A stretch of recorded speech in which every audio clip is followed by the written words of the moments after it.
ঘুমিয়ে পড়েছে, আর যাতে জেগে না যায় তার জন্য আমাকে একটু আস্তে আস্তে কথা বলতে হবে। তো বলে দিই আগে যে কে আসবে। আসবে হচ্ছে প্রীতমের ফ্রেন্ড আর ফ্রেন্ডের ওয়াইফ নবদম্পতি। কথা বললেই একটু নড়াচড়া দেয়, তো সামনে আসছে, আমার আওয়াজ শোনা যাবে না। তো আমরা হচ্ছে মানে প্রীতমের ফ্রেন্ডের সাথে আমার পরিচয় হয়েছে আগেই, বাট ওর ওয়াইফের সাথে পরিচয় হয়নি, ফার্স্ট টাইম পরিচয় হবে। বিয়ের পরে প্রথমবার দেখবো, তো ওদের জন্য কিছু গিফটস তো নিতেই লাগতো। তো কিছু জিনিস কিনেছি, সেগুলো আমি এখানে দেখাই। প্রথমেই নিয়েছি একটা টপ ওর ওয়াইফের জন্য। তো এই একটা টপ, এই টপটা আমার মানে ওখানে যা কালেকশান ছিল তার মধ্যে একটা ইনসিডেন্ট ঘটে গেছিলো, তাই আমি বললাম, যার জন্য আর সময় ছিল না পরে আমাদের কাছে। আর এখানে অলরেডি হালকা হালকা ঠান্ডা পড়া শুরু হয়ে গেছে, সামনে এক মাসের মধ্যে ঠান্ডাও পড়ে যাবে। তো আমি উইন্টার কালেকশনের জন্য কিছু কিনেছি। এটা হলো একটা সোয়েট টি শার্ট বলতে পারো, বা হালকা সোয়েটারও বলতে পারো, সোয়েটার টাইপের টপসগুলো। এটা একটা, আর এই একটা পার্সটা আমার ভীষণ পছন্দ হয়েছে। এখানে একটা নর্মালি হ্যান্ডেল, এগুলোও নিতে পারে। আর স্লিং ব্যাগ, একটু বড়ও করা যাবে, আমি ছোটো করে রেখেছি। তো এই একটা পার্স।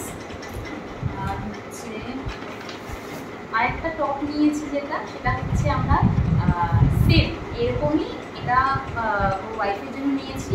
সেম এরকমই একটা আমার জন্য নিয়েছি। আমরা যেদিন ঘুরতে বেরোবো এখান থেকে একই রকম ড্রেস আপ করে বেরোবো। আর ওর ফ্রেন্ডের জন্য যেটা নিয়েছে সেরকম এই সেম, ওর ফ্রেন্ডের জন্য প্লাস প্রীতমের জন্য, দুজনেরই সেম এরকম।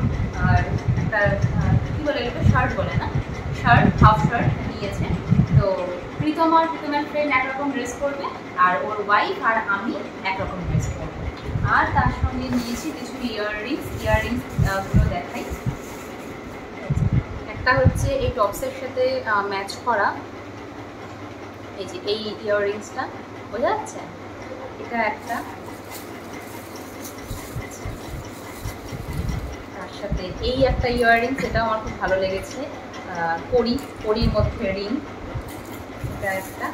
আর একটা ইয়াররিংস নিয়েছি একটু লম্বাটে ধরনের, এটা একটু ইউনিক মনে হয়েছে আমার, তার জন্য এটা অক্সিডাইজের ওপরে। তো এই তিনটে হলো গিয়ে ইয়াররিংস। তো এই ওদের জন্য আমরা কিনেছি আজকে। আর কিছু শপিং করার ইচ্ছে ছিল, বাট আর সময় হলো না, লেট হয়ে যাচ্ছিলো, প্রিয়ান কান্না লেগে শুরু করেছিল। বাট ঠিক আছে, এখনকার মতন এইটুকুই। তো আমি বলেছিলাম শেয়ার করবো, তাই শেয়ার করে দিলাম। এখন আমি বসাবো ক্ষীর। আর একটা বেজে গেছে অলরেডি, একটা কি 1টা বাজে। তো ঘুমোতে ওই 2:30-3টেই বাজবে। বাট এই জেগে থাকাটা আমাদের একটা আনন্দ আছে, কারণ কালকে থেকে আমাদের 2টো দিন ভীষণ ভালো কাটবে।